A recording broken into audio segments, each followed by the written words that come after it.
말씀 베드로전서에 있는 말씀입니다. 베드로전서 1장에 있는 말씀, 우리 신약성경 베드로전서 1장에 있는 말씀입니다. 베드로전서 1장 1절에서 2절 말씀 읽고 또 베드로전서 1장 또 16절부터 또 가야 됩니다. 먼저 베드로전서 1장 1절에서 2절 말씀, 페이지로 377페이지에 있습니다. 하나님의 말씀입니다. 봉독해 드리겠습니다.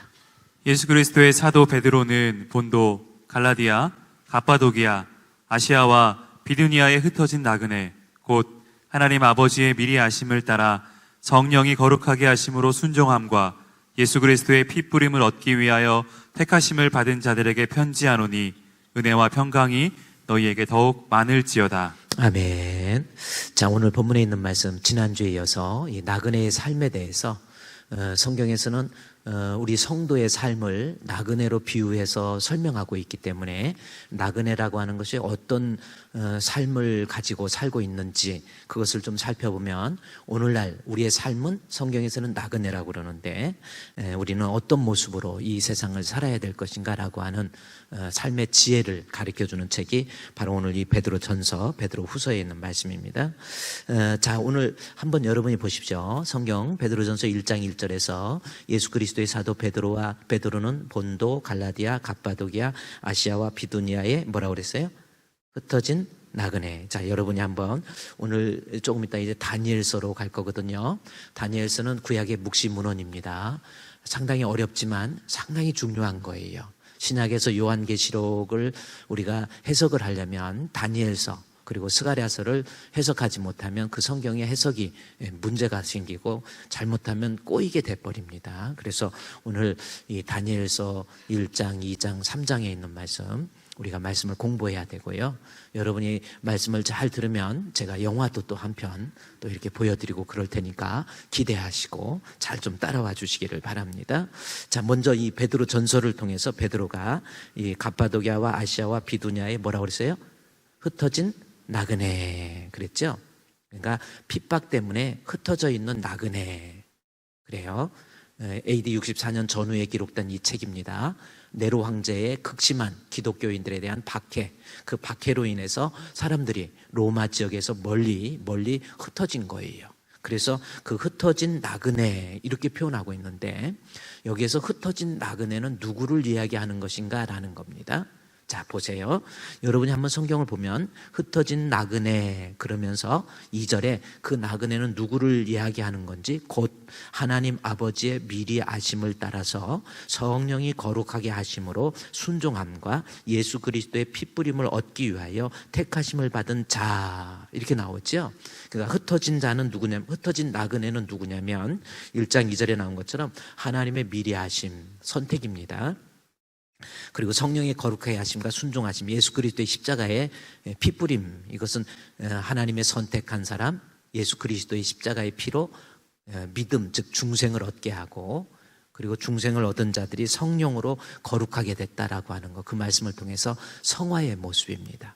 그래서 여기에 있는 결국은 흩어진 나그네, 1장 2절에 흩어진 나그네는 곧 누구를 얘기하는 거예요? 곧 하나님 앞에 선택함을 받고 거룩함을 입고 예수의 십자가의 보혈의 피로 인해서 구원함을 얻은 하나님의 백성, 성도를 이야기하는 거예요. 그러니까 예수 믿는 사람, 그 사람을 흩어진 나그네로 비유하고 있다라는 겁니다. 이것이 오늘날 우리에게, 저와 여러분에게, 여러분 예수님 믿습니까? 한번 눈 깜빡깜빡 하면서 그러지 마시고요. 여러분 예수님 믿습니까? 그래요. 예수 믿어야 돼요. 아멘. 믿음만이 남는 거예요. 풀은 마르고 꽃은 시들고 오직 하나님 말씀을 통한 믿음, 이것만이 세세토록 영원토록 남는 겁니다. 예수 잘 믿어야 돼요. 그 말씀이 어디 있냐면 여기 24절, 1장 24절 한번 성경 보세요. 그러므로 1장 24절 한번 봉독하겠습니다. 시작. 그러므로 모든 육체는 풀과 같고 그 모든 영광은 풀의 꽃과 같으니 풀은 마르고 꽃은 떨어지되 오직 주의 말씀은 세세토록 있도다 하였으니 너에게 전한 복음이 곧 이 말씀이니라. 말씀이니라. 예, 그랬죠? 이 세상에서 다 이 세상의 부귀와 명예와 또 세상적인 거, 이것은 마치 푸른 마르고 그다음에 그거보다 좋은 나의 영광, 세상의 영광은 꽃과 같이 떨어져요. 없어져요. 그러나 하나님 말씀을 통한 2장 1절부터는 결국 믿음이잖아요. 믿음만이 남는 거예요. 아멘. 그래요. 자, 그래서 우리가 예수를 믿는 사람을 베드로전서 1장 1절에 흩어진 나그네다 이렇게 비유하고 있는 거예요. 그러면 여러분 예수님 믿습니까? 그러면 우리는 뭐로 비유돼요? 나그네와 같은, 그러니까 우리가 지금 살아가고 있는 성도의 삶은 나그네의 삶이에요. 그렇죠? 그러면 베드로가 이 성경을 통해서 나그네의 삶으로, 성경에서 예수 믿는 사람을 나그네의 삶으로 비유하고 있는데, 그러면 베드로는 이 나그네를 어떤 모습으로 비유하고 있는지, 자, 흩어진 나그네, 그렇죠? 핍박 때문에 떨어져 있는, 흩어져 있는 디아스포라, 나그네라고 그랬는데, 그러면 이 흩어진 나그네가 어떤 특징을 가지고 있는지 이제 2장에 가보세요. 1장에 가보세요. 1장 16절, 17절 두 절 말씀입니다. 자, 여기에 보면, 자, 나그네가 어떤 특징을 가지고 있는지, 그래야 우리의 인생이 어떤 모습인가라는 것을 베드로가 이 나그네라고 하는 삶을 통해서 우리에게 가르쳐 주고 있어요. 자, 그러면 1장 16절, 17절 봉독하겠습니다. 시작. 기록되었을 때 내가 거룩하니 너희도 거룩할지어다 하셨느니라. 외모로 보시지 않고 각 사람의 행위대로 심판하시는 이를 너희가 아버지라 부른즉 너희가 나그네로 있을 때를 두려움으로 지내라. 아멘. 아주 중요합니다. 여기 나그네 나오죠? 17절 말씀해 보십시오. 너희가 나그네로 있을 때. 그렇죠? 그러니까 성도의 삶을, 오늘 우리의 삶은 성경으로는 뭘로 비유하냐면 우리는 나그네라는 거예요. 나그네로 살아있을 때. 그러면 나그네는 어떤 특징을 가지고 있는지, 제가 지난번에 이 나그네의 특징, 성경에서 지금 말하고 있는 나그네는 어떤 특징을 얘기하고 있는지 세 가지를 말씀드렸죠. 혹시 아십니까? 첫 번째가 뭐예요? 나그네는 세상에 살면서 나그네적 삶, 즉 그리스도인인 나그네적인 삶을 살아야 되는데, 나그네는 세상에 있는 삶에 내가 동화되거나 흡수되거나 그들의 가치관이나 문화에 몰입되는 것이 아니라 하나님이 주시는 말씀을 통해서 자기의 정체성, 즉 자기의 신앙을 끝까지 지키는 사람, 이 사람이 성경에서 말하는 나그네다, 나그네적인 삶의 모습이다라는 거예요. 기억 안 납니까?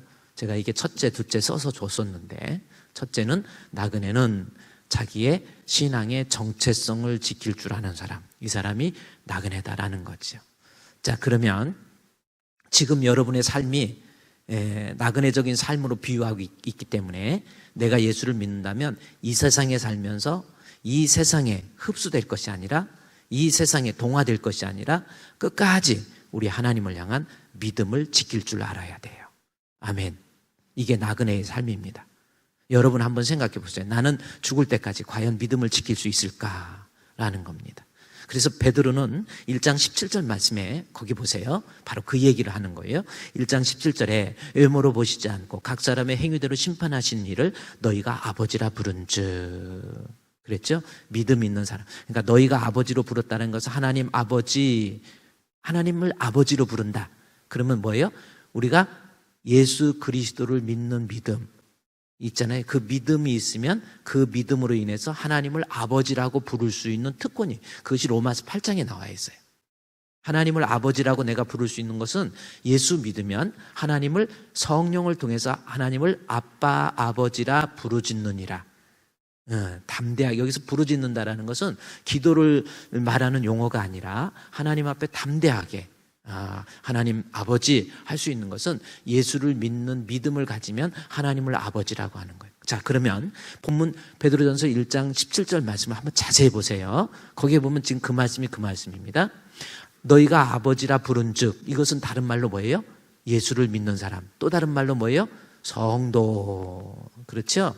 예수를 믿는 사람은 보세요. 그 사람의 삶은 너희가 나그네, 그렇게 표현하고 있잖아요. 그렇죠? 나그네로 예수를 믿으니까 우리는 나그네예요. 성경에서 우리를 표현할 때. 근데 그 나그네로 있을 때, 육신적으로 이 세상을 살고 있을 때 이 삶을 나그네라고 표현하는데, 나그네로 있을 때 뭐라고 그랬어요? 두려움으로 지내라. 그렇게 얘기하죠? 그러면 여기서 두려움, 그러니까 우리는 성경에서는 나그네 삶이에요. 예수를 믿으면 우리는 나그네의 삶인데 이 땅에 살면서 우리는 두려워하면서 살아라, 이 뜻이잖아요. 그러면 여기서 두려움이 뭡니까? 뭐 공포스러운 뭐 이런 두려움이 아니라, 여기서 두려움은 그게 아니에요. 여기서 두려움은 17절 말씀 전반부에 나와 있는 하나의 단어와 연관지어서 해석을 해야 돼요. 여기서 두려움은 뭔가? 자, 17절 전반부에 보니까 외모로 보시지 않고 각 사람의 행위대로 뭐 하는 거예요? 심판이잖아요. 그래서 여기서 두려움은 뭐냐면 하나님의 심판이에요. 다시 말해서 하나님의 심판을 생각하면서 내가 하나님의 심판대 앞에 섰을 때에 나는 너를 도대체 알지 못하는 자다 하고 하나님 앞에 버림받으면 결국 지옥 가면 어떻게 할까라고 하는 그러한 두려운 마음이에요. 그러니까 내가 나그네적인 삶이라고 하는 것을 성경에서 우리를 나그네로 얘기하는데, 나그네적인 삶을 이해하는 사람이라고 한다면 이 땅에 살면서 늘 하나님의 심판을 생각해야 돼요. 그래서 외모로 보지 않고 세상적인 거 아니라 사람의 행위대로 판단하시는, 심판하시는 하나님, 그 하나님을 늘 의식하면서 살으라는 거예요. 그게 나그네적 삶을 살아가고 있는 성도의 모습입니다. 하나님의 심판을 늘 의식하라는 거예요. 여러분, 죽음은 끝이 아니라니까요. 예수를 믿는 사람, 이 땅에서 살다가 뭐 태어나서 살다가 뭐 시집가고 장가가고 너 돈도 벌고 아기 낳고 병들고 아프고 그러고 살다가 죽으면 끝이 아니에요. 하나님의 심판이 있어요. 그 심판을 늘 의식하면서 살으라는 거예요. 그러면 여기서 심판이라고 하는 것, 하나님의 심판, 하나님의 심판을 의식한다면 우리가 준비해야 될 게 있습니다. 자, 여러분, 우리는 사람은 죽어요. 하나님의 심판이 있습니다. 그럼 심판을 준비하는 사람이라고 한다면 늘 준비하고 있어야 될 게 있어요. 심판을 대비한다면 하나님 앞에 준비해야 할 것 뭡니까? 이제 또 질문을 해야 되겠죠. 우리는 하나님의 심판이 있어요. 그 심판을 내가 대비한다면 뭘 준비해야 돼요? 한번 얘기해. 이것도 맞추면 제가 마스크 한 장 또 드릴까? 자, 하나님의 심판. 우리는 항상 그래요. 학생이 공부할 때 수학 시험을 보면 수학 공부도 하고 영어 시험을 보면 영어 공부도 하고 시험에 뭐 나올지를 대충 알고 공부해야지. 어떤 친구는 막 어떻게 자기 푸는 거 풀지도 못하는 거 한 이틀 걸려서 풀고 난 다 했다. 그거 시험에 안 나와요. 시험에 나오는 거를 잘해야 돼. 그래서 사람이 이렇게 공부 잘하고 성적 잘 나온 애는 시험에 나올 것만 잘 뽑아서 잘 이렇게. 또 명강사는 쪽집게 과외라고 그러잖아요. 시험에 나올 거. 하나님의 심판대 앞에 섰을 때 우리가 하나님 앞에 시험에 나오는 게 있어요. 하나님은 뭘 보십니까? 그렇죠. 자, 여기서 히브리서 9장에 가보세요. 히브리서 9장. 히브리서는 베드로전서보다 앞에 있습니다. 히브리서 야고보서니까 히브리서 9장. 자, 뭐가 시험에 나오는지를 좀 알고 준비하라는 거예요.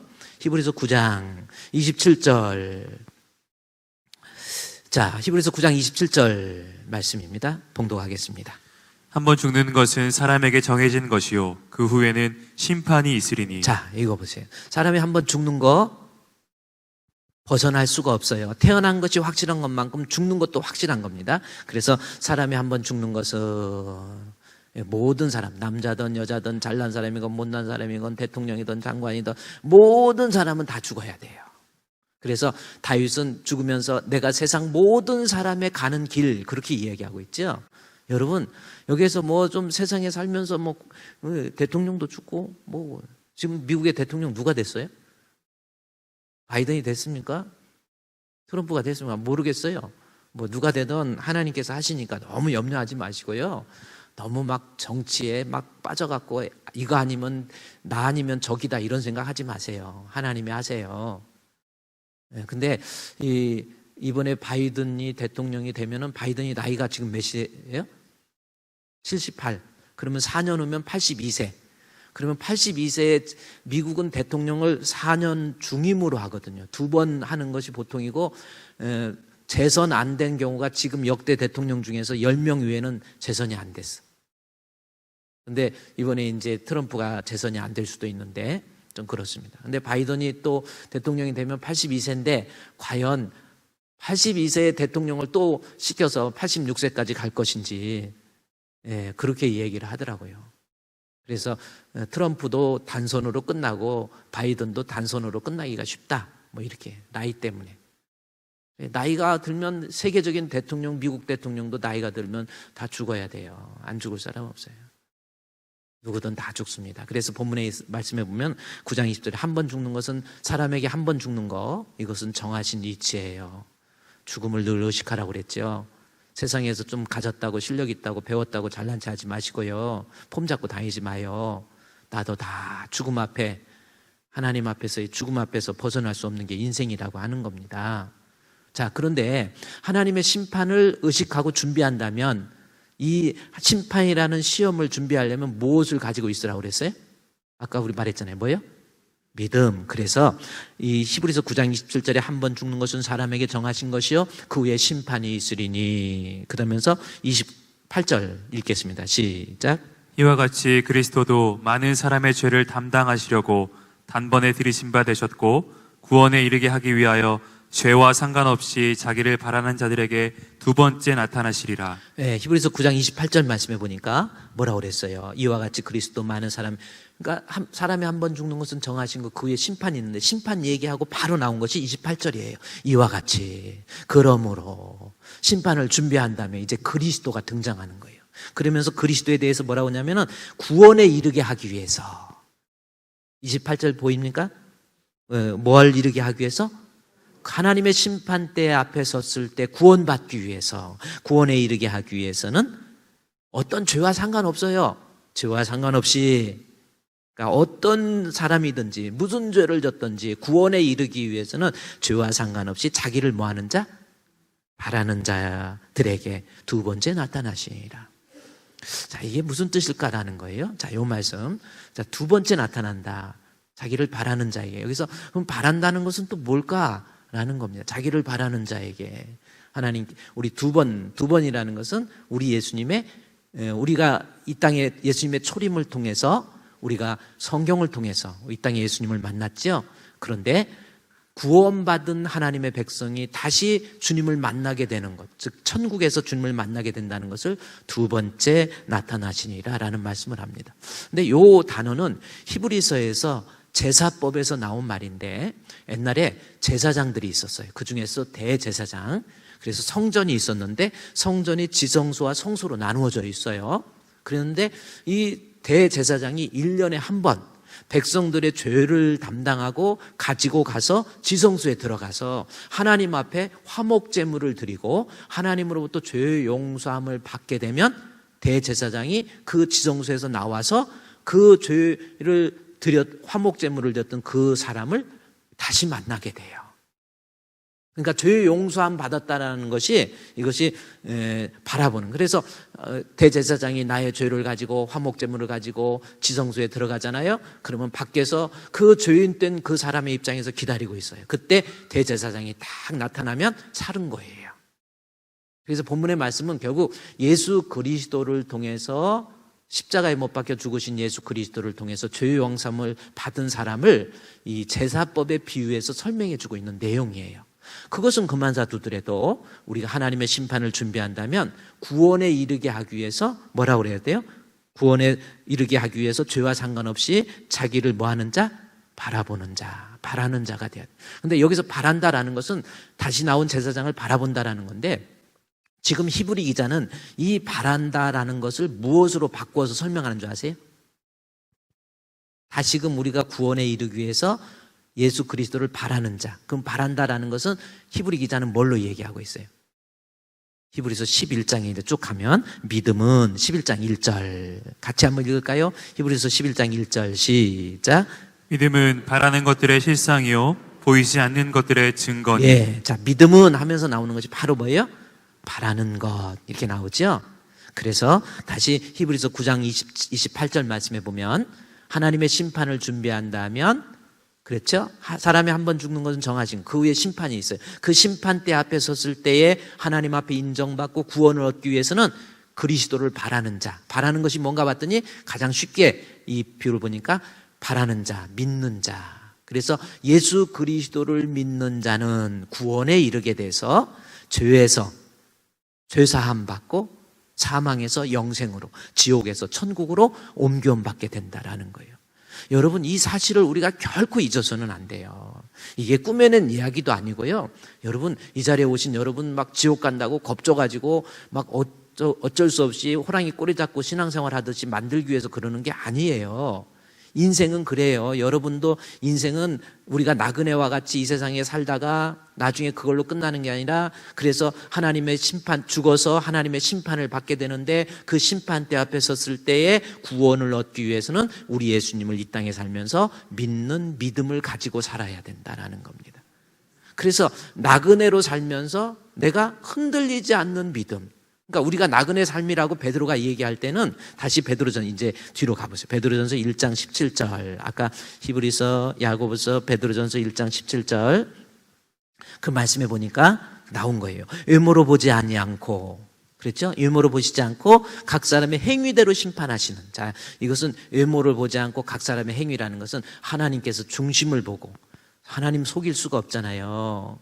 믿음도 없으면서 믿음이 있는 척하고 다니고, 믿음이 없으면서 뭐 신앙생활 몇 년 했네, 모태신앙이네, 뭐 직분이 장로네, 권사네, 안수집사네, 그런 거 아닙니다. 하나님의 심판대 앞에 설 때는 외모로 보지 않고 각 사람의 행위, 그 마음, 여기서 행위라고 그래서 어떤 외부적으로 나타나는 행위, 그것을 얘기하는 게 아니에요. 그 마음의 중심에서 심판한, 각 사람의 행위대로 심판하신다. 그 마음의 중심을 정확히 심판하시는 이, 그 사람, 그 하나님 앞에 심판받으실 하나님 앞, 심판받는 하나님 앞에 섰을 때에 우리가 나그네와 같은 삶으로 사는 자에게 두려움으로 지내라는 것은 결국 무슨 뜻이에요?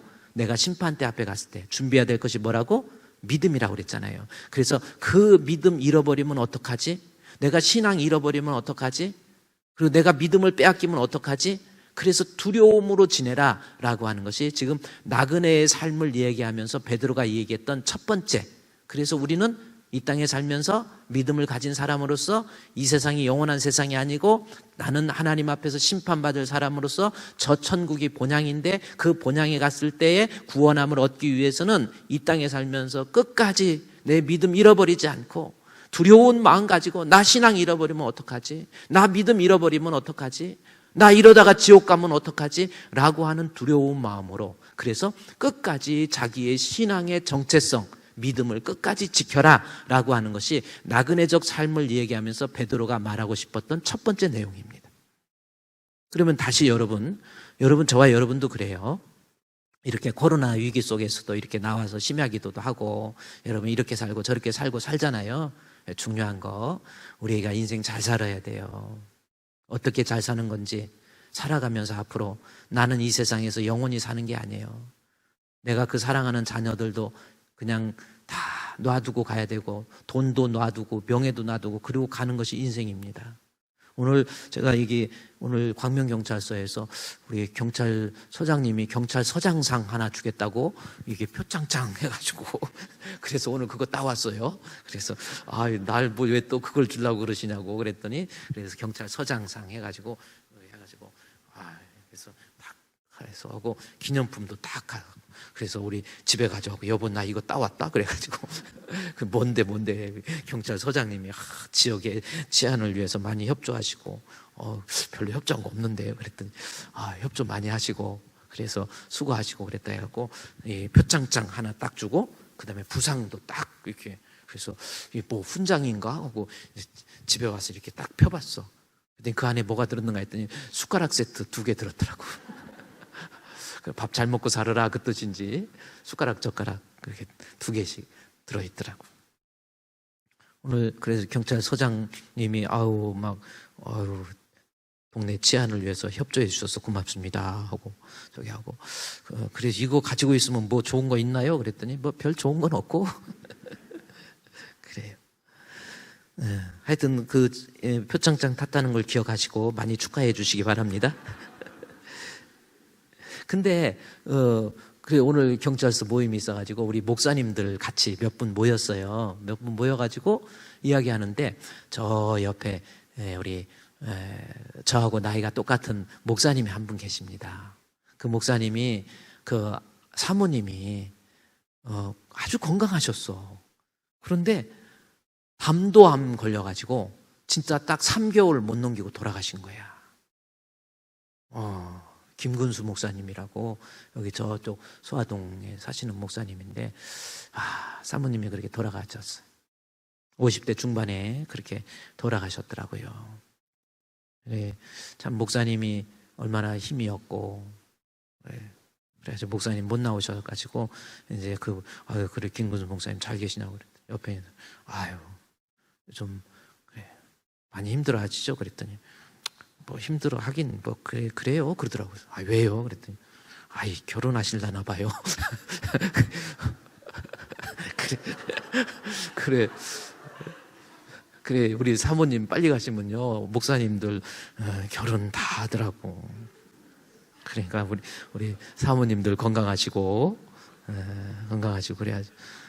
돌아가시니까 뭐 직접 본 건 아닌데 이제 결혼하시려고 준비를 바로 하고 있다고. 돌아가신 지 몇 개월, 2개월인가 밖에 안 됐는데 그랬더니 2개월이면 길지요. 그래도 이제 목회하다가 보니까 또 사모님이 계셔야 또 목회를 그렇게 할 수 있으니까 그럴 거예요. 그렇게 저도 생각하고.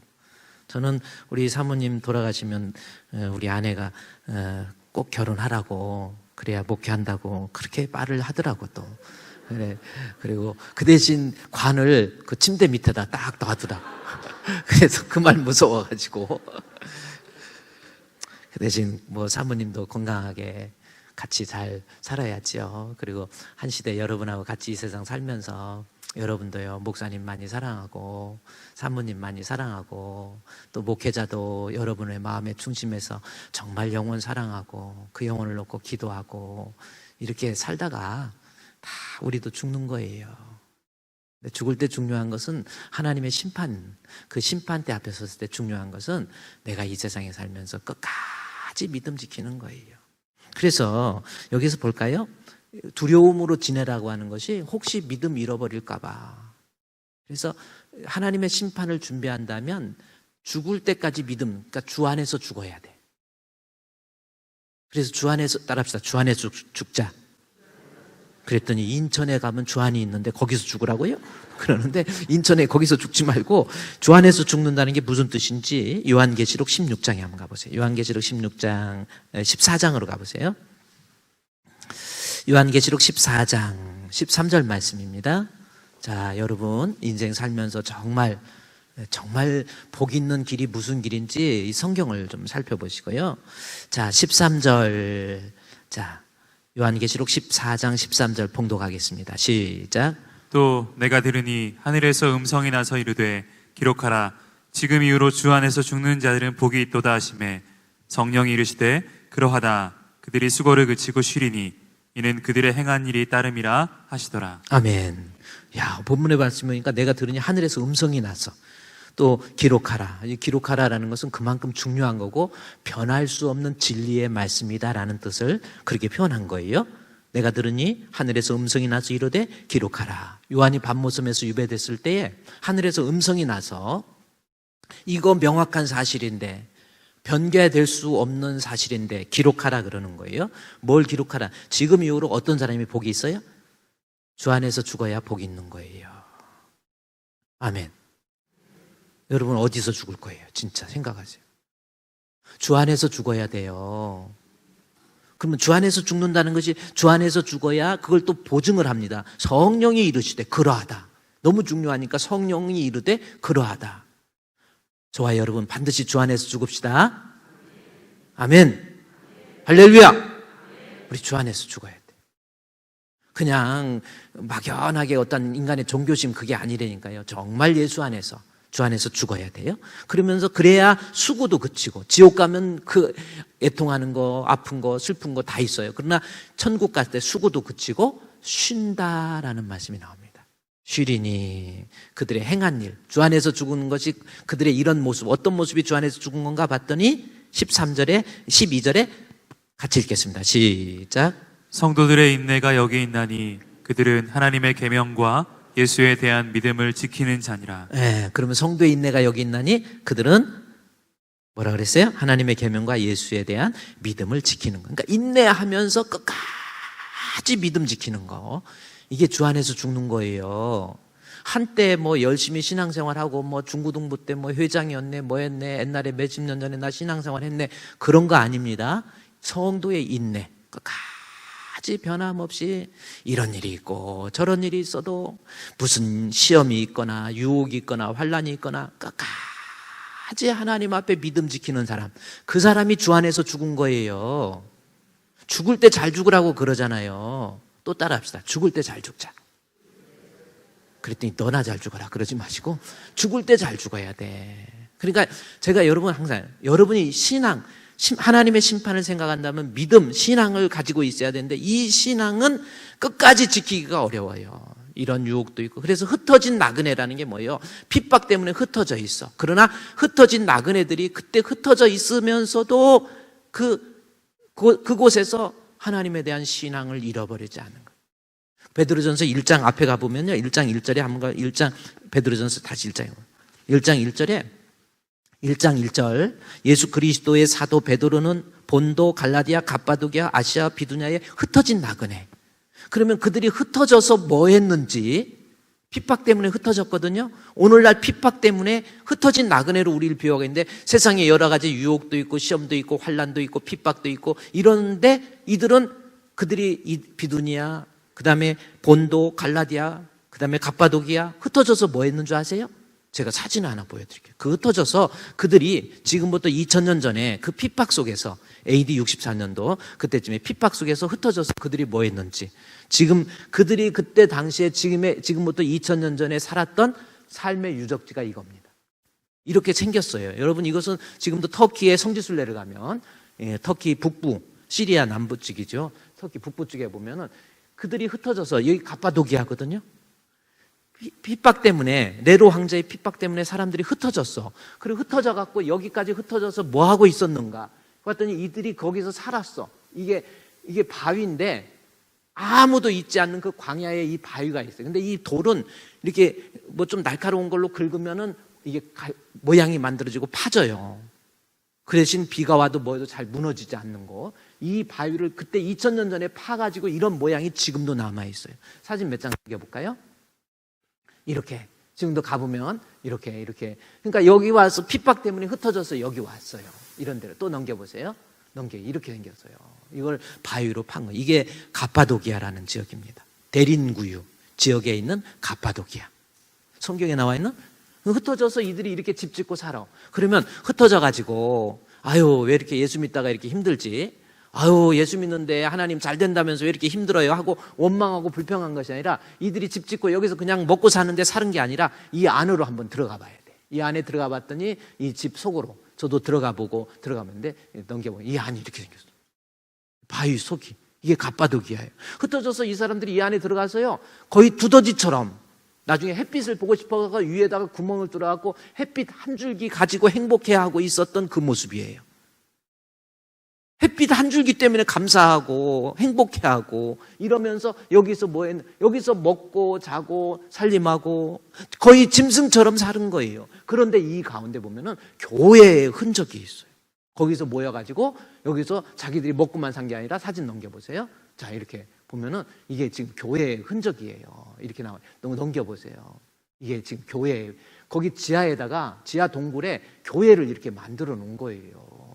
저도 여기 들어가가지고 여기서 세상날 2000년 전에 핍박 때문에 흩어져서 막 원망하고 불평한 것이 아니라 그 흩어져서 그 핍박 속에서 나 주님 모른다 예수 뭐 안 믿는다 하고 세상에서 동화되면서 살면 되는데 그러지 않아. 나그네적인 삶을 자기가 깨닫고 내가 이 세상에서 좀 어렵지만 힘들지만 이 세상은 영원히 살 곳이 아니고 나 주님 앞에 갔을 때 인정받는 사람이 되어야 돼 하면서 이런 지하 동굴에다가 교회를 지어놓고 거기에서 하나님 앞에 기도하고 또 사진 좀 있다. 이게 지금 교회 건물이에요. 교회 모장. 저도 여기 성지순례 가서 찍은 사진이 있는데 그걸 좀 이렇게 찍어갖고 갖고 올까 하다가 이건 저는 아니에요. 어떤 사람이 이거 십자가 이렇게 해놓은 거예요. 지금 우리가 웃지만 여러분 한번 바꿔놓고요. 진짜 나그네는 이거라니까요. 그 어떤 핍박이 있어도 어떤 환난이 있어도 이 속에 가서도 그냥 뒤집어 놓거나 엎어 놓건 무슨 일이 있더라도 막 밟건 뭐하건 해도 그냥 그곳에서 하나님 앞에 성도로서 내가 나그네적인 삶이라는 것을 깨닫고 그저 저 높은 곳을, 그렇죠?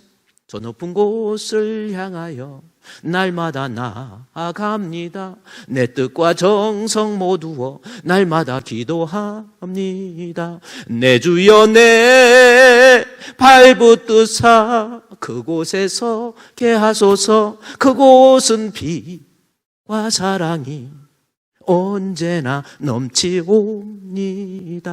할렐루야. 그곳에서, 그래서 다시 한번 보세요. 여기 앉아서 보세요. 십자가 그림 그려놓고 이 안에서 동굴에서 누가 뭐라고 해도 나를 때려 죽인다고 할지라도 내가 있는 거 다 빼앗겨도 나 신앙은 잃어버리지 않겠습니다. 왜? 나그네적인 삶 속에서 내가 지금은 어렵지만, 지금은 울지만, 지금은 힘들지만, 내가 지금은 좌절할 수밖에 없고 절망할 수밖에 없는 환경이지만 나에게는 천국. 그래서 나그네적인 삶은 어떤 환경에 밀려나간다 할지라도 그곳에서 그리스도를 향한 신앙을 잃어버리지 않는 것. 한번 찬송, 환난과 핍박 중에도, 여러분도요, 한번 이 찬송, 제가 이제 예쁘게 찬송도 다 이렇게 예쁘지요? 잘했지? 이것도 감사야. 이렇게 이거 딱 써가지고 와가지고 보세요. 환난과 핍박 중에도 나그네적인 삶을 가진 여러분 신앙생활하면서 별 희한한 환난도 있고 핍박도 있습니다. 그렇죠? 옥에 갇힐 때도 있고 별일 다 있어요. 예수 믿다가요, 아니 희한한 일이 생긴다니까요. 저 별 희한한 일도 다 생기고요. 막 괴로운 일도 생기고 울어야 될 일도 생기고 막 마음에 상처받을 일도 생기고 실족할 일도 생기고요. 돈의 유혹도 있고요. 세상의 미혹도 있고요. 환난도 있고 핍박도 있고 다 있어요. 그러나 진짜 성도는 환난과 핍박 중에도 성도는 신앙 지켰네. 이 신앙 생각할 때에 기쁨이 충만하도다. 성도의 신앙 따라서 어떻게? 죽도록 충성하게. 요거 죽도록, 죽을 때까지, 이거 죽도록이라는 거, 죽도록 충성하려니까 여러분은 고생스러워도 열심히 주의 일 하세요. 그 뜻으로 하는데 그것이 아닙니다. 이거는 전치사 until, 죽을 때까지, until death, 죽을 때까지, 죽음에 이를 때까지 충성, 변화, 피티스라는 거잖아요. 변함없이 믿음 지키는 거. 이게 성도예요. 나그네적인 삶을 정확히 인식하고요. 앞으로 여기 있는 저와 여러분 죽을 때까지 다 잃어버려도 무슨 일을 당해도 나는 성도로서 죽을 때까지 충성하세요. 죽을 때까지 신앙 지키세요. 우리 2절, 3절 같이 할까요? 시작. 옥중에 매인 성도나 양심은 자유하던네. 우리도 고난 받으면 죽어도 영광 되도다. 아멘. 성도의 신앙 따라서 죽도록 충성하겠네. 성도의 신앙, 성도의 신앙 본받아 원수도 사랑하겠네. 인자한 언어 행실, 인자한 언어 행실로 이 신앙 전파하리라. 아멘. 성도의 신앙 따라서 죽도록 충성하겠네. 아멘. 그래요. 여러분, 여기 계신 여러분, 정말 죽을 때까지 신앙 잘 지키세요. 자, 오늘 사회를 보신 우리 조윤경 집사님, 참 안 예쁜 게 없어. 마스크도 어떻게 예쁘게 하고.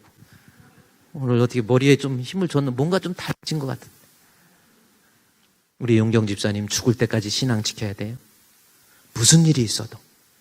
내가 예수 믿는 것 때문에 멸시를 당하고 천대를 당하고 미움을 받고 이런 일 저런 일이 있어도 끝까지 신앙 지켜야 돼. 이게 나그네적인 베드로가 얘기한 거. 지금 너희들이 흩어져 있지만, 핍박 때문에, 네로 왕자의 핍박 때문에 흩어져 있지만, 너희들은 흩어진 나그네 그곳에서 우리 주님을 향한 신앙의 정체성, 믿음을 잃어버리지 않고 끝까지 믿음 지키라는 겁니다. 자, 그러면 오늘 본문의 말씀에 우리가 나그네적인 삶을 산다면 우리가 끝까지 믿음을 지켜야 되는데, 제가 한번 생각을 해요. 그러면 끝까지 그 어려운 위기 속에서 흩어져 있는 상태에서 끝까지 믿음을 지킬 수 있었던 믿음의 선진을 한번 찾아보고, 그의 어떤 모습이 있었기 때문에 그가 신앙을 지킬 수 있었는가라는 것을 찾아서, 오늘날 여러분이 똑같은 거예요. 시험과 유혹이 틀릴 뿐이지 이런저런 유혹도 있고 미혹도 있고 환난도 있고 뭐 이단의 뭐 유혹 별거 다 있어요. 이만희가 이번에 또 뭐 보석 신청하면서 나 죽어버릴지도 모른다고, 그 왜 그런 말을 하냐고 그랬더니 너무 고통스러워서 죽어버릴지 모른다고 해갖고 보석 신청을 한 거예요. 그래서 그렇게 말해놓고 진짜 죽어버리면 이게 법원에 또 문제가 있대요. 그래서 그 보석 신청을 하기 위해서 변호사가 시킨 거래, 그게. 그래가지고 나 지금 이 감옥에 갇혀 있는데 이만희가 아유 나 이거 나이도 있고 나 죽어버릴지도 모른다고 막 이래버린 거예요. 그래 풀어줄 줄 알고. 그런데 지금 보석이 아마 안 받아주는 거지. 그게 지가 신이라고 그랬는데 지가 죽어버리면 말이 된. 참. 그래도 지금요 이만희 그렇게 하고 신천지 좀 죽었나 했더니 안 죽었대. 신천지 지금 신천지 펄펄 살아있어요. 지금도 방청권 얻으려고 100명을 제안했더니 신천지에서 아침 새벽부터 와갖고 막 달리기 하다가 앞에서 하나 넘어지니까 그냥 넘어지고 일에 들어가가지고. 그래도 뭐 인간이 그렇게 어리석어져요. 이단에 넘어가는 거 보세요. 아유 저 사람들 어떻게 저런 데 넘어가냐. 마귀의 장난질이 있어요. 대학 교수도 넘어가고 총장도 넘어가요. 그러니까 우리는 죽을 때까지, 베드로가 그런 거, 어떤 그래 전서 후서에서 환난, 시험, 유혹, 미혹 여러 가지를 얘기하는 거예요. 그래도 진짜 성도는 끝까지 신앙 지켜야 돼. 다른 걸 잃어버려도, 건강을 잃어버려도, 재산을 잃어버려도, 명예를 잃어버려도 신앙 잃어버리면 안 돼. 믿음 가지고 살아야지. 이 믿음이 얼마나 불쌍해. 아무리 힘들어도요 자살하면 안 돼. 이번에 김지선인가 누구예요? 확실히 너무 안타까워. 그 사람도 교회 다니는 사람이란 말이에요. 교회 다닌다고 중에 아니 나 참 답답해. 그 언니 얼마나 좋아했는데 그 언니가 가시다니 얼마나 마음 아파. 왜 그래요? 여러 가지 했지만 이것이 너무 고통스러워서 차라리 죽는 게 낫겠다? 아니에요. 지옥 가면 여러분 방법 없습니다. 이 세상에 살면서요, 그래 얼마나 힘든지 나 죽어버리고 싶어. 나 그냥 모든 거 포기해버리고 싶어. 나 그냥 교회도 떠나버리고 싶어. 신앙도 안 믿고 싶어. 이러는 마음이 들어도 끝까지 신앙만은 잃어버리면 안 돼요. 성도는 끝까지 신앙 지켜야 돼요. 엎어놔도 뒤집어놔도 찔러도 눌러도 막 때려도 따라합시다. 엎어놔도 뒤집어놔도 때려도 막 지기에 밟아도 우리는 끝까지 신앙 지켜야 돼요. 아멘. 자, 그러면 우리가 그렇게 끝까지 신앙을 지킬 수 있었던 사람, 이제 한번 다니엘서에 가보세요. 다니엘도 전쟁에 의해서 흩어집니다. 자기 유다 땅을 버리고 바벨론으로 포로로 끌려가게 되는 거예요. 근데 그곳에서 다니엘이 과연 성도로서 어떤 모습의 신앙을 지켰는지 성경을 좀 찾아봐야 됩니다. 자, 다니엘서 3장으로 가보세요. 자, 여기에서부터 이제 다니엘서인데, 이 다니엘서는 조금 어려운 책이면서도 너무 중요한 거예요. 제가 다니엘서 이 7장부터 6장 후반부터 제가 다니엘서 강의를 했는데, 이 다니엘서는요 정말 강의를 하려면 아는 것이 엄청 많아야 돼. 저거는. 그러니까 목사님들이 대부분 다니엘서 강의 안 해버려. 그래 맨날 해봐야 다니엘의 새 친구 이름 뭐? 그럼 사드락과 메삭과 아벳느고 잘했어요. 마스크 한 장 줄게. 막 이러고 그런 경우가 있는데, 다니엘의 새 친구 이름 몰라도 돼요. 중요한 것은 다니엘의 새 친구가 하나님 앞에 끝까지 신앙을 지키다가 그랬죠.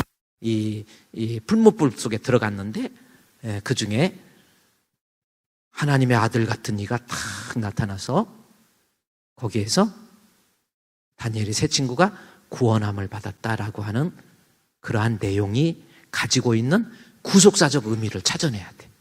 그래서 다니엘서는 참 그렇습니다. 잠깐 이제 다니엘서를 보도록 하겠습니다. 자, 다니엘서 3장 1절 말씀을 먼저 보면요. 자, 다니엘 3장 1절. 자, 한번 읽겠습니다. 시작. 느부갓네살 왕이 금으로 신상을 만들었으니 높이는 60규빗이요 너비는 6규빗이라 그것을 바벨론 지방의 두라 평지에 세웠더라. 네, 됐어요. 1장 1절 보면. 자, 거기에 나오는데 누가 나와요? 아주 어린 느부갓네살이 나오죠. 자, 그러면 이 느부갓네살이 누구인지 세상의 세속의 역사 속에서 느부갓네살이 어떤 모습으로 나타나는지를 우리가 알아야 돼요. 자, 느부갓네살이 나옵니다. 저 때는 느부갓네살이 이제 유다를 멸망시키고 난 다음에 BC 586년 남쪽 유다를 느부갓네살이 멸망시키고 난 다음에 585년도에 저 일이 있었어요. 그래서 느부갓네살을 조금 알기 위해서 다니엘서 1장부터 잠깐 가야 됩니다. 그래야 저 말씀의 뜻을 이해하게 돼요. 그럼 다니엘서 1장 1절로 한번 가볼까요? 자, 이제 여러분이 성경 찾아보세요. 성경 우리 그냥 대충 그냥 덮어놓고 믿지 마시고, 자, 1장 1절. 자, 같이 봉독할까요? 시작. 유다 왕 여호야김이 다스린 지 3년이 되는 해에 바벨론 왕 느부갓네살이 예루살렘에 이르러 성을 에워쌌더니. 자, 여호야김이 다스린 지 3년이 되던 해 바벨론 왕 느부갓네살. 자, 여기 이제 지금은 이제 이 시대가 어느 때인가를 알아요. 바벨론 왕 느부갓네살. 그러니까 다니엘서 1장은 BC 605년도예요. 그러니까 바벨론 왕 느부갓네살이 예루살렘을 에워싸고 1차 침공했던 때가 세속의 역사에서 BC 605년으로 나오고 있는 거예요. 그러면 이 느부갓네살은 누구냐면 BC 606년도에 아수르라고 하는 엄청난 제국을 멸망시킨, 그래서 애굽을 멸망시킨 나라가 제국이 어디라고 그랬어요? 아수르를 멸망시킨 나라가 바로 바벨론. 그 바벨론의 느부갓네살이 아수르를 BC 605년도에 멸망을 시킵니다. BC 605년. 그러면 이때 당시 제국의 현황, 이때 세계의 패권을 누가 가지고 있는지 지도를 한번 보세요. 자, 그러니까 BC 6세기, 7세기 때의 세상의 그 패권의 모습을 이렇게 되어 있습니다. 자, 제국이 나오죠. 제국. 애굽이라고 하는 제국이 있었어요. 애굽이라고 하는 제국이 아수르에 의해서 멸망을 합니다. 자, 애굽이라는 제국이 아수르에 의해서 멸망하는데, 아수르라고 하는 나라는 여러분 세계사에서 어떻게 나오냐면 전쟁 때 사람을 잡아갖고 막 귀를 찔러가지고 끌고 가고 막 사람을 꼬챙이다 찍어갖고 이러고 들고 다니고 엄청나게 잔인한 민족이 아수르예요. 아시리아로 나오죠. 아수르입니다. 그래서 여러분이 사회책이나 국사책 같은데, 사회책 같은데 보면은, 세계사 같은데 보면은 거기 부조, 그러니까 아수르의 유적을 약간 읽을 수 있는 건물의 벽에 새겨 있는 부조를 보면은 그 그림을 한번, 아수르 제국을 좀 먼저 이런 모습이 나와요. 이게 지금 흐려서 그렇지, 이게 뭐냐면 전쟁에 사람을 이거 꼬챙이로 끌어가고 이러고 들고 다니는 거예요. 그러니까 정말 잔인. 이때 아수르라는 애굽이라고 하는 나라를 신흥 강국이 돼가지고 아수르라고 하는 나라가 철기 문명으로 무장을 한 다음에 엄청난 제국의 힘을 가지고 아수르 제국이 탄생해요. 아시리아 제국입니다. 아시리아 제국. 그래서 또 하나 또 어떤 부조 같은 거, 이게 이제 전쟁 호전적인 아수르. 그래서 아수르 제국이야말로 영원할 줄 알았어요. 그러나 이 아수르 제국이 BC 605년에 바벨론 제국에 의해서 멸망을 하는 거예요. 606년도에. 근데 바벨론 제국은 어떤 제국이냐면, 바벨론 제국은 이제 성경의 창세기 11장에 나와 있는 구바벨론이 있고, 오늘 이 다니엘서에 나오는 신바벨론이 있는 거예요. 근데 신바벨론은 어떤 나라냐면, 또 넘겨보세요. 바벨론 제국의 그 정원, 여러분 바빌로니아. 바벨론, 이라크 지역에 있는 이 바벨론입니다. 이 바벨론이라는 지역이 이게 이 궁전을 만들었는데, 이때 정원, 그 다음에 이 성을 지키기 위해서 물로 삥 돌. 일본에 보면 오사카 성에 가보면은 이렇게 적들이 들어오지 못하도록 물로 성을 둘러가 있듯이 아주 이때 당시에 엄청난 제국을 만들었던 나라가 바벨론 제국이에요. 그러니까 그 아수르를 물리치고 바벨론이 제국을 만드는 거예요. 이 제국을 만들 때 606년도에 아수르 제국을 바벨론 제국이 멸망시킵니다. 자, 지도 한번 보세요. 이때 당시에 고대 근동 역사의 세계적인 패권의 모습이 지도로 보면 이렇게 되어 있어요. 자, 아수르 제국, 애굽. 아수르 제국이 애굽을 멸망시켰어요. 그래서 아수르 제국이 전부 여기 바벨론 제국까지, 여긴 메데이고 바사입니다. 여기 이제 지금은 아르메니아 뭐 이런 나라들이 다 들어간 거예요. 여기 이라크, 이란 뭐 다 들어가는 거고요. 여기 바사 지역에 여기가 이란 지역이에요. 여기가 이제 페르시아가 되는 거고, 이 아수르 제국을 바벨론이 아수르를 쳐요. 느부갓네살이 나이돌이신 분이 느부갓네살 된 사람이 여기를 칩니다. 그게 606년도예요. 근데 여기에서 아수르 제국을 물리쳐요. 그 전쟁을 이제 하나는 전쟁 팁입니다. 아수르와 바벨론의 전쟁에서 바벨론의 승리를 이끌었던 606년도 BC 606년도에 있었던 그 제국의 승리를 알리는 전투가 하나 있습니다. 무슨 전투세요? 네, 갈그미스 전투입니다. 여러분이 한번 재밌게 유튜브에서 갈그미스 전투 한번 쳐보세요. 여기 갈그미스 전투예요. 네, 이 갈그미스 전투에서 아수르가 진 거야. 근데 이 사연도 이야기해 보면은 아주 재미도 있고 그렇지만은 시간적으로 지금 다니엘서 공부하기 때문에 다니엘서를 공부할 때 이 제국을 알아요. 그러면 바벨론 제국이 아수르를 침공해 갖고 606년도에 멸망을 시켜요.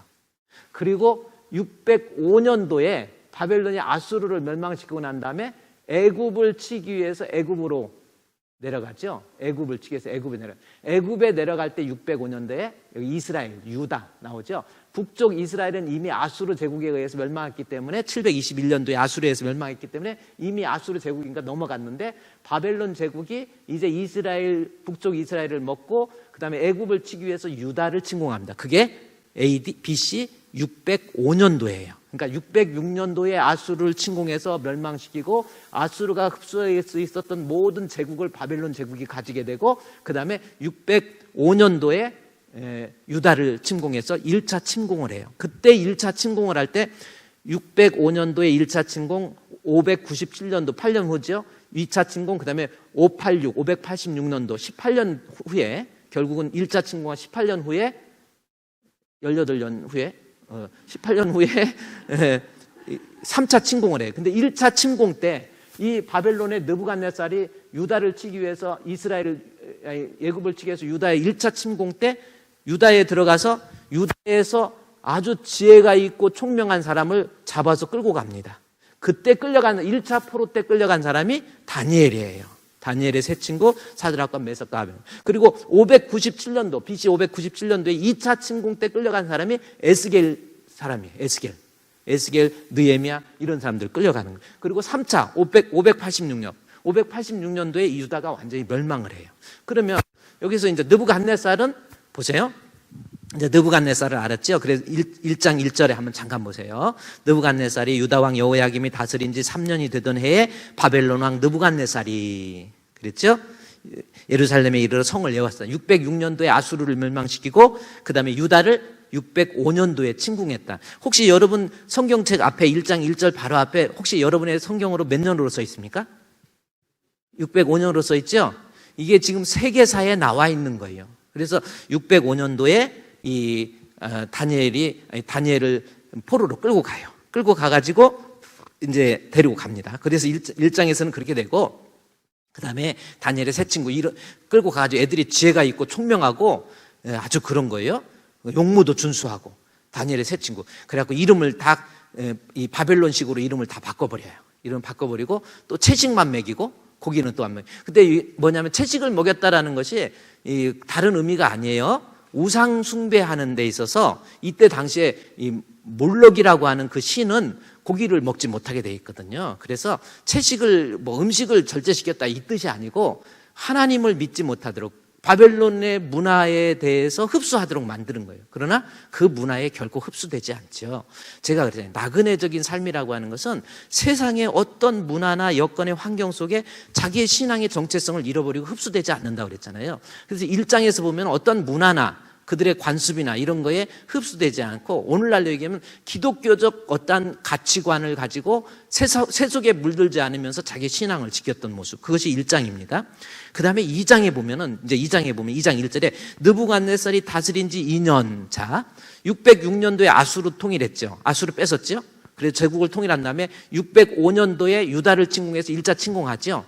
그 다음에 침공한 다음에 유다에서 사실은 실제적으로 거의 다 멸망해서 끌고 왔어요. 그리고 1년 정도 약 2년이라고 그랬습니다. 그래서 본문에 느부갓네살이 다스린 지 2년 되던 해 그렇게 나와 있죠. 그럼 606년도에 제국을 통일해서 처음에 왕이 됐으니까 602년, 604년이에요 이때가. 거기 근데 혹시 몇 년으로 돼 있습니까? 604년, 6년, 2년 그래서 다스린 지 2년이 돼서 604년이야. 그럼 604년도에 느부갓네살이 이제 유다도 침공했고 바벨론 다 아수르도 통일했고 바벨론의 왕의 느부갓네살이 있는데 잠을 들었어. 잠이 들었는데 이상하게 꿈을 꿨어요. 근데 꿈을 꿨는데 무슨 꿈을 꿨는지 생각이 안 나. 자, 그러면 여러분도 그런 적 없습니까? 꿈을 꿨는데 아침에 생각나는 꿈이 있고 안 생각나는 꿈이 있죠. 응? 그 개꿈이잖아, 그게. 응. 꿈을 꿨는데 아침에 생각이 안 나. 근데 느부갓네살이 제국을 통일하고 유다까지도 이제 다 흡수해버렸고 이제는 어느 정도 나라가 안정됐는데 자고 일어났는데 꿈을 꿨는데 뭔 내용인지 도저히 생각이 안 나. 그래가지고 자기가 아수르를 먹었잖아요. 아수르에 있는 지혜 있는 자, 술객들, 방백들, 여봐라 이리 오거라 해가지고 내가 어젯밤에 꿈을 꿨는데 그 꿈에 대해서 어떤 꿈을 꿨는지 너희들이 알아내도록 해라. 그리고 그 꿈이 무슨 뜻인지 풀도록 해라. 갖고 명령해요. 그리고 너희들이 만약에 못 풀 경우 다 쪼개버린대. 여기 쪼갠다는 말을 자주 하더라고. 그거 한번 볼까요? 다니엘서 2장에 보세요. 꿈을 꿨어요.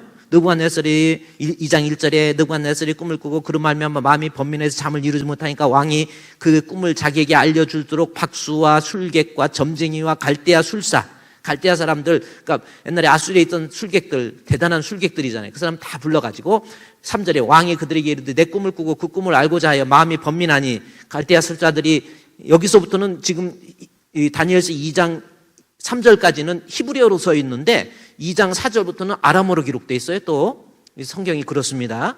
그런데 이제 보면은 갈대아 술사들이 아람 말로 왕에게 말하되 왕이여 만수무강하옵소서 그러면서 그 꿈이 뭔지 우리에게 말해주면 우리가 해석하겠습니다. 그러는 거예요. 아니 무슨 꿈을 꿨는지 말하지 못하면 죽인다고 그랬는데 아니 그것도 그렇지만 어떻게 그걸 알겠어요. 그러니까 무슨 꿈 꿨는지 알려주면 우리가 해석할게요. 그러는 거예요.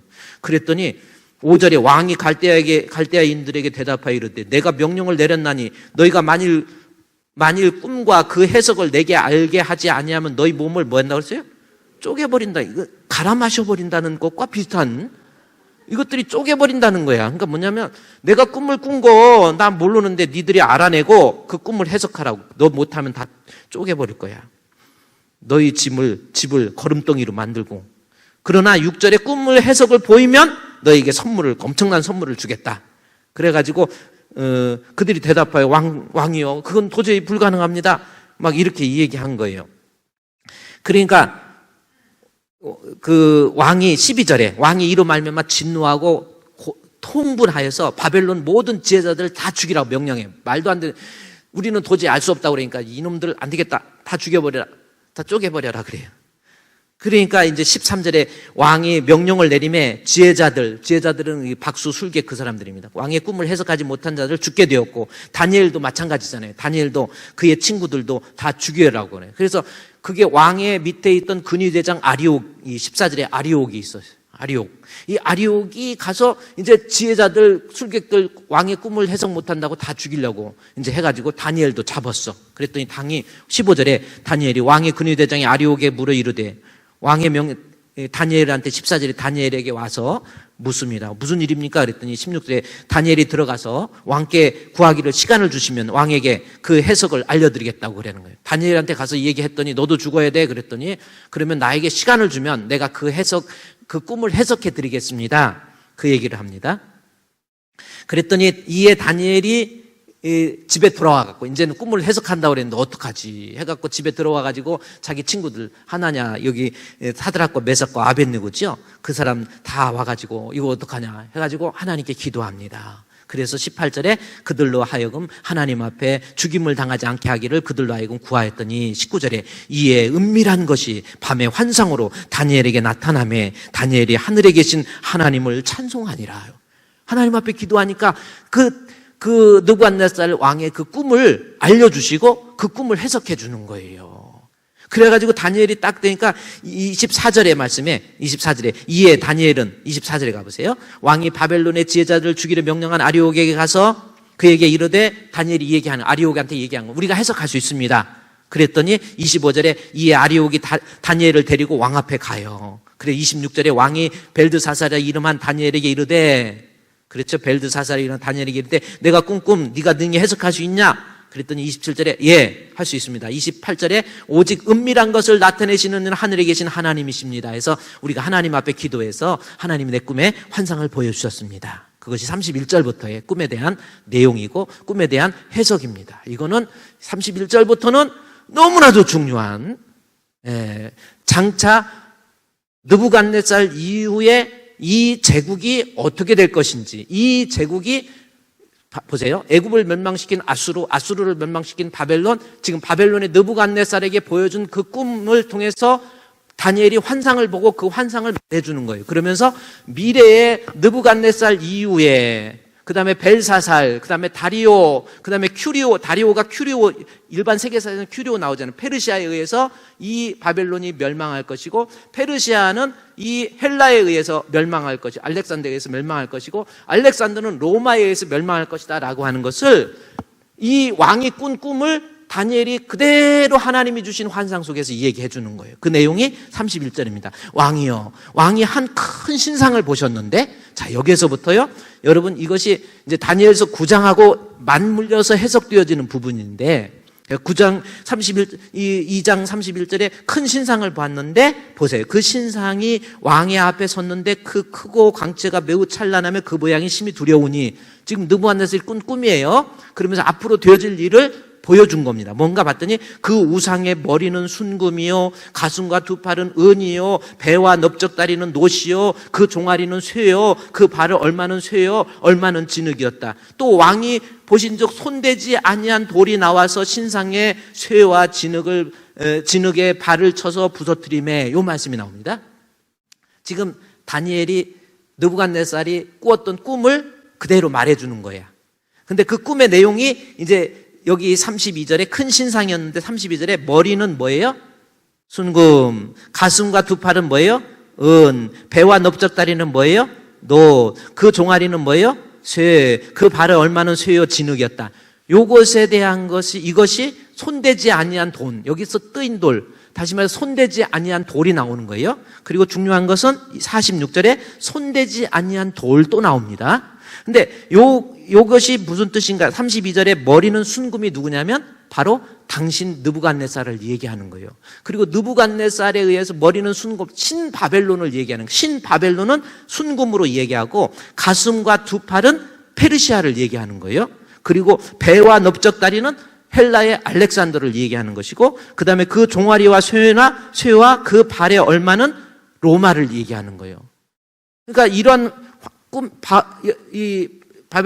다니엘 그 느부갓네살이 꾼 꿈에 대해서 해석을 해주는 거예요. 이것이 제가 뭐 순금은 바벨론 이게 내 말이 아니라 38절에 이제 그 꾼 꿈을 다니엘이 해석을 해주잖아요. 거기 38절 말씀에 보면 거기에 나와요. 사람들과 들짐승과 공중의 새들 어느 곳에 있든지 막론하고 그것들은 왕의 손에 넘기사, 지금 바벨론 제국을 다 다스리게 하셨으니 왕은 곧 그 금머리, 그래서 순금, 32절에 순금, 그러니까 바벨론 제국을 얘기하는 것이고, 왕을 뒤이어 왕보다 못한 나라들이 일어날 것이고, 셋째는 또 놋 같은 나라, 여기 가슴은 두 팔은 여기 왕은 그 금머리 해서 순금이고요. 그 다음에 여기 페르시아 제국이 나옵니다. 그래서 왕은 거기고 왕의 뒤를 위해서 왕보다 못한 다른 나라가 일어날 것이다 해서 이게 두 번째 32절에 보면은 가슴과 두 팔이 은이다 라고 하는 거. 셋째로는 또 롯 같은 나라가 일어나서 온 세계를 다스린다.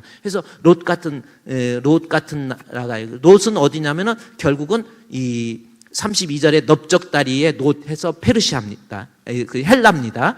그리고 그 헬라가 넷째 나라, 이건 로마를 얘기하는 거예요. 그래서 이 33절에 나와 있는 종아리, 쇠, 그 다음에 발, 진흙, 뭐 이렇게 해가지고 있는데 이게 넷째 나라, 로마를 얘기하는 거예요. 그래서 바벨론 제국 이후에 페르시아가 나올 것이고 페르시아 제국에 헬라에 나올 것이고 헬라 제국 위에 로마가 나와서 이 세상이 그렇게 될 것이며 그 다음에 나중에 영원한 나라 이제 41절부터는 이제 제국이 영원하지를 못하고 로마까지도 이제 여기 흐트러지고 이게 다 나오거든요. 근데 이게 세속의 역사에서 다니엘이 죽고 난 다음에 그대로 이루어지는 거예요. 하나님이 느부갓네살에게 보여준 환상입니다. 그리고 나중에 44절에 로마 제국 이후에 이에 여러 왕들의 시대에 하늘에 하나님이 한 나라를 세우리니 해서 이제 도래할 그리스도의 초림을 얘기하는 거예요. 예수 그리스도가 이 땅에 오실 것이고 그를 가리키기를 뭐냐면 45절에 손대지 아니한 돌 나오죠. 이거 손대지 않았다라는 것은 그 기원이 사람에 의한 것이 아니고 신에 의한 것이다 라고 하는 것. 그래서 이 느부갓네살에게 장차되어질 세상의 역사 그리스도의 초림까지를 다 설명을 해준 거예요. 그랬더니 46절에 이에 느부갓네살의 왕이 엎드려 다니엘에게 절하고 명하여 애물과 향품을 그에게 주니라. 왕이 대답하되 다니엘에게 이르되 너희 하나님은 진짜 참 하나님이시다. 이것을 느부갓네살이 깨닫고 진짜 참 하나님이시구나. 그러면서 48절에 다니엘을 높이 들어서 선물도 주고 귀히 여기고요. 또 49절에 요구대로 사드락과 메삭과 아벳노고를 바벨론 지방을 다스리는 저기로. 그러니까 꿈 해석을 해준 다음에 다니엘을. 근데 다니엘의 꿈이 장차 되어질 일들을 느부갓네살에게 보여준 것이고 그것을 다니엘이 해석을 다 해준 거예요. 그리고 나서 3장 1절입니다. 느부갓네살 왕이 금으로 신상을 만들었으니 높이는 60규빗, 너비는 6규빗, 그리고 바벨론 지방에 두랍 형제 세웠더라. 느부갓네살 왕이 사람을 보내어 총독과 수령과 행정관과 모사와 재무관을 세워서 누구든지 이 신들 앞에 절하지 아니하면 내가 극렬히 타는 풀무불에 집어 던지리라. 요 말이 떨어집니다. 자, 이제 좀 어려워요? 근데 조용해져 버렸네? 분위기가 조용해. 여러분, 이 다니엘서 1장과 2장을 통해서 뭐냐면 느부갓네살에게 보여준 환상인데 느부갓네살이 바벨론이 페르시아에 멸망할 것을 예언했는데 그대로 됐고요. 느부갓네살 꿈에. 그 다음에 페르시아는 헬라 제국 알렉산더에 의해서 BC 313년에 멸망할 것을 얘기했는데 그대로 됐고요. 알렉산더는 로마에 의해서 BC 28년 로마의 제국의 출현, 로마에 의해서 멸망할 것이고 그 다음에 로마에 의해서 이스라엘이 이제 AD로 바뀌죠. AD 30년에 예수님께서 손에 대지 않는 돌이라고 그래. 뜨인 돌이라고 그러죠. 예수님이 이 땅에 오실 것을 예언을 했고요. 예수 그리스도에 의해서 영원한 나라가 도래할 것이다 라는 것을 이야기하고 이 이스라엘이 AD 70년 디도 장군 로마의 이 티투스 장군에 의해서 아버지가 베스파시아누스잖아요. 그 아들이 장군으로 가가지고 이스라엘을 멸망을 시켜 AD 70년에 이스라엘 멸망시키고 그랬는데도 민족성이 끝까지 남아가지고 계속 로마에 항거하니까 로마가 135년도 AD 135년도에 침공해가지고 이스라엘을 완전히 멸망시켜버리고 이스라엘 나라를 지구상에서 지워버렸어요. 그리고 이스라엘이라는 이름 대신에 뭘 씁니까? 페르시아. 그때부터 페르시아가 나오는 거예요. AD 35년에 페르시아. 왜 페르시아냐면 이스라엘 블레셋이라고 하는 히브리 발음의 헬라적 발음이 페르시아예요. 팔레스타인. 죄송합니다. 팔레스타인이라는 겁니다. 이 팔레스타인이 뭐냐면 블레셋이라고 하는 히브리 단어의 헬라적 단어가 이 팔레스타인이에요. 블레셋의 헬라적 단어. 그래서 이스라엘을 135년에 징글징글하니까 이스라엘 안 되겠다 해가지고 완전히 멸망을 시켜버립니다. 멸망을 시키고 지구상에서 쓸어버리는 거예요. 그리고 이름도 없애버려요. 그래서 이스라엘이 그토록 싫어하는 블레셋 있잖아요. 지중해 연안에 있는 아테네에서부터 건너온 해적들이 모여있는 블레셋. 그래가지고 그들이 이스라엘을 괴롭혀서 블레셋이라는 것을 해갖고 이스라엘을 없애버리고 이스라엘 땅을 팔레스타인으로 바꿔버린 거예요. 그래서 그 팔레스타인이 바뀐 것이 지금까지 계속 흘러온 거예요. 지금 이스라엘. 그런데 이것을 다니엘이 느부갓네살에게 주었던 그 꿈의 환상을 그대로 하나님을 보여주시고 그 앞으로 이렇게 나라가 될 것이고 예수 그리스도에 의해서 영원한 나라, 한 나라가 도래할 것이다 라고 하는 것. 그래서 다니엘서 1장, 2장, 3장은 구속사적 관점에서 성경을 해석해야 돼요. 너무 중요한 부분입니다. 그리고 이 세상에 이 다니엘서를 통해서 이 세상의 경영은 오직 매니지먼트는 오직 하나님이 하시고요. 영원한 제국은 없어요. 지금 이 세상의 모든 것을 운영하시는 분은 하나님이시고 이 세상의 모든 것 결국 심판에 의한 예수 그리스도에 의한 재림이에요. 그것이 지금 다니엘서 1장에서 2장에서 3장 2장까지 내용이 있죠. 그다음에 이제 3장에서 이제 잠깐만 보면요. 이제 느부갓네살이, 자 보세요. 느부갓네살이 왕으로 금으로 신상을 만들었어요. 느부갓네살이 2년, 그러니까 제국을 통일하고 난 다음에 2년, 그러니까 604년도에 다니엘의 또 꿈의 해석을 듣고 그다음에 다니엘을 얼마나 사랑하는지 몰라. 막, 야, 다니엘아, 너 막 가지고 다니엘한테 막 절한대니까 나중에 이 46절 봤어요. 2장 46절. 이에 느부갓네살 왕이 엎드려 다니엘에게 절하고 명하여 예물과 향품을 그에게 줬잖아요. 그래가지고 느부갓네살 왕이 제국을 통일하고 유다를 멸망시키고 난 다음에 다니엘을 통해서 그 꿈을 듣고 난 다음에 막 하나님을 믿고 막 너희 하나님을 찬양하자 해갖고 좀 예수 믿고 그런데 그런 사람인 것 같아. 그러다가 세월이 흘러갑니다. 2년, 3년, 4년 올라가다 18년이 지난 그게 3장이에요. 3장. 3장은 느부갓네살이 집권한 지 18년 후입니다. 그래서 이것을 이제 2장에 2년을 더해서 20년, 집권한 지 20년, 유다를 멸망시킨 지 18년 이제 지났죠. 지나고 난 다음에 처음에는 다니엘을 통해서 하나님 믿는다 하더니 자기의 신상을 만들어요. 신상을 만들어 갖고 어떻게 하냐면 신상의 크기가 얼마인가 봅시다. 3장 1절에 느부갓네살 왕이 금으로 신상을 만들었으니 높이는 60규빗. 자, 1규빗을 46.5cm니까 1규빗을 50cm로 해봅시다. 그러면 60규빗이면 몇 cm예요? 6, 30. 그러면 30m죠. 센치로 환산하면, 메타로 환산하면 30m예요. 그럼 30m면은, 여러분, 우리 아파트 한 층 높이가 얼마나 돼요? 네? 한 층 높이가 얼마나? 보통. 2.5cm? 그럼 2.5m? 그렇습니까? 아파트? 몰라요? 아파트에서 이렇게 뛰어도 머리 잘 안 다니까. 제가 키가 얼마인 것 같아요? 엄청 크죠, 저도? 근데 아파트 높이가 그 정도인데 약 2.5m로 해봅시다. 그럼 2.5m, 우리가 금신상이 60규빗이니까 그럼 2.5m 곱하기 나누기 아까 30m 나누기 2.5 하면 몇이죠? 12인가요? 12죠? 그러면 아파트 12층 높이. 그걸 금신상으로 만든 거예요. 그래가지고 내가 나팔을 불 때 누구든지 절하지 않는 자는 극렬히 타는 풀무불에 집어던지리라. 말 잘 들었으니까 영화 한 편 보여드릴게요. 잠깐만 한번 봅시다. 저건 이제 다니엘, 이제 여기에서부터 우리가 다니엘이 그 흩어져서 끝까지 신앙 지키는 그 모습을 영화 한번 틀어보세요.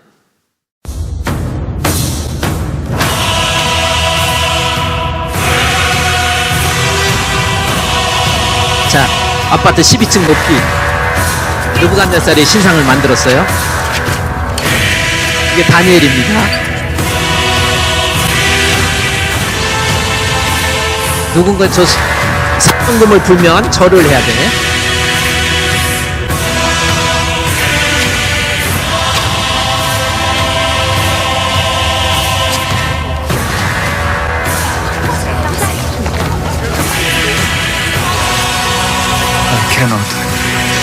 I will not worship that.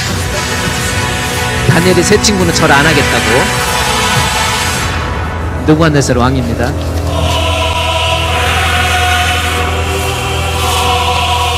No! 사명금을 부르지요? 그러면 이제 절해야 돼.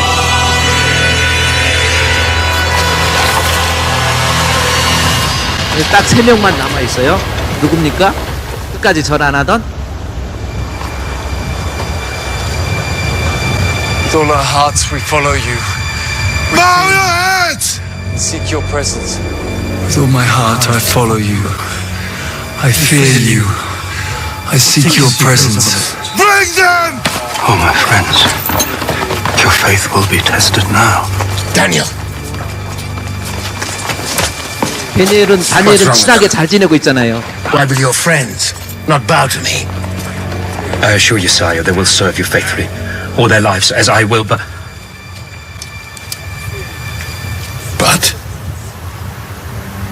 But they will only worship God.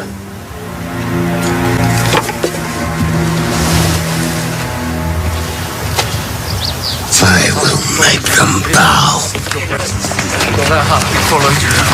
We seek your presence. With all our heart we follow you. We seek your presence. When we wish to bend something that is hard and unyielding, what do we do with it? We put it into the fire.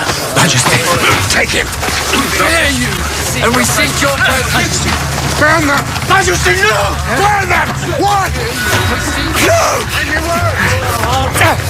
Hey, bring oil! Come! Come! Fire! Bring me fire! Hear my cry. The cords of death entangle me. The anguish of the grave consumes me. Do not ignore my tears. I'm overcome by sorrow. I call upon the name of the Lord. Lord, save me!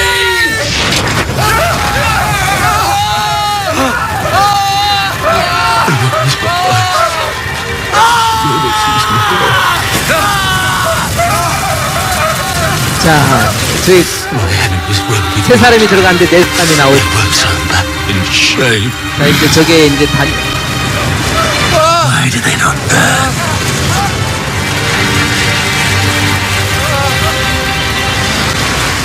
자, 저게 세 사람 중에 한 분이 바로 예수 그리스도에 의해서 구원받게 될 하나님의 백성을 의인화한 겁니다. 자, 여기까지 꺼주시고. 자, 됐어요. 자, 2탄은 다음 주. 저게요, 이제 다니엘서 중에서, 지금 결국은 감옥에 갇혀있는 우리 이스라엘 백성들, 포로로 되어 있는 이 모습이 그 극렬한 그 불못불 속에서 지옥에 가 있는 하나님의 백성을 구원해 주시는 장차 그리스도에 대한 예표를 저 모습을 통해서 우리에게 설명해 주고 있는 거예요. 그런데 놀라운 것은 이 다니엘서 예언대로 하나도 비껴나가지 않고 그대로 풀필먼트, 성취됩니다. 그래도 예수 안 믿으면 여러분 방법이 없어요. 무슨 꾸며낸 이야기가 아니라니까요. 그래서 이 다니엘서를 이제 다음 주에 하는데 오늘 공부한 건 뭐냐면 다니엘이 저곳에서 흩어져 있으면서도 나그네적인 생각을 갖고 있기 때문에 다니엘의 세 친구도 극렬한 풀무불 속에서도 끝까지 하나님 앞에 자기 신앙을 지키고 있는 모습이고요. 나중에 다니엘이 사자굴에 들어가잖아요. 거기서도 끝까지 하나님 앞에 신앙을 지키는 성도의 모습, 그리고 그 백성을 구원해 주시고자 하는 하나님의 아들 예수 그리스도의 구속사적인 시작이 얼마나 중요한가라는 것을 다니엘서에서 이 얘기를 해주고 있는 거예요. 그래서 조금 더 깊이 있게 이 다니엘서를 접근해 보면 우리 요한계시록과 같이 해석하는 데 있어 아주 중요한 부분이 많아요. 오늘 우리 기도할 때 하나님 앞에 여러분 그렇게 하세요. 오늘은 우리는 나그네예요. 영원한 세상이 아닙니다. 장차 하나님의 심판대 앞에 가요. 영원한 불구덩텅이 속에서 구원받을 이는 오직 예수 그리스도를 믿는 믿음밖에 없어요. 그 믿음을 위협하는 어떠한 위협이 있어도 여러분 죽을 때까지 신앙 지켜야 됩니다. 어떻게 저랑 약속할 수 있어요? 지금 여러분 좀 마음적으로도 앞으로도 그래요. 끝까지 내가 무슨 일이 있어도 정말 다니엘처럼 나그네적인 삶을 가지고 무슨 일이 있어도 내가 하나님 앞에 시험에서 이기겠다. 이런 마음. 이것이 오늘 배웠던 모습이고 다음 주에 다니엘서 3장에 있는 모습을 통해서요. 나중에 이제 사자굴 속에서 건지움 받은 다니엘. 다니엘이 사자굴에서 기도해서 구원받았다. 그거 아니라니까요. 진정한 구속이 바로 한 인자 같은 이 나오거든요. 요한계시록에서는 인자 같은 이, 그 다음에 하나님의 천사 같은 이가 그 풀무불에서 나타나서 머리털 하나 상하지 않게 한다는 거예요. 이것이 그의 백성을 향한 그리스도의 구원의 그 어마어마한 능력을 다니엘서를 통해서 우리에게 이야기해 주고 있어요. 저 영화 괜찮은 영화지요? 다음 주 빠지지 마시고 2탄 꼭 보시고요. 우리 기도하겠습니다. 하나님 감사합니다. 오늘 주신 말씀 잘 박힌 못과 같이 은혜 받은 말씀이 되게 주시옵소서. 우리가 한평생 살면서 우리의 신앙 굳건하게 지킬 수 있는 나그네적 삶을 살아갈 수 있도록 도와주시옵소서. 예수님의 이름으로 기도드리옵나이다. 아멘.